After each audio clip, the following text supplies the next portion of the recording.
Breaking this afternoon, we've learned how exactly lawmakers intend to tackle redistricting in Virginia. A constitutional amendment just became publicly available and should set up days of debate in the state capitol.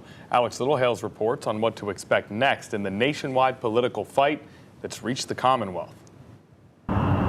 A newly proposed amendment to change Virginia's constitution would allow lawmakers to modify one or more congressional districts, quote, in the event that any other state conducts redistricting. This trigger language effectively tying Virginia to the actions of other states, as it becomes the latest alongside Texas, California, North Carolina, and others in a redistricting battle for the 2026 midterms. One of the reasons we have the 10th Amendment, which says our states have some independence.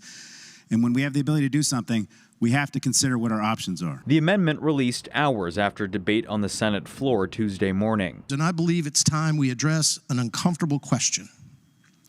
What has happened to our redistricting reform commitments? That's why we have this bipartisan redistricting commission, so we don't do that.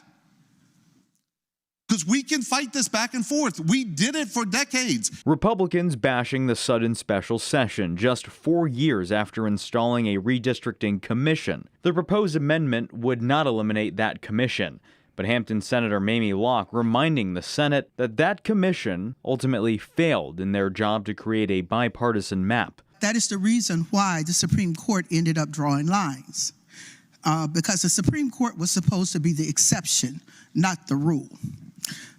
There was constant gridlock. Reporting, Alex Littlehales for 13 News Now. And constitutional amendments are ultimately decided by voters, but first they need to be passed in successive lawmaking sessions with one election in between.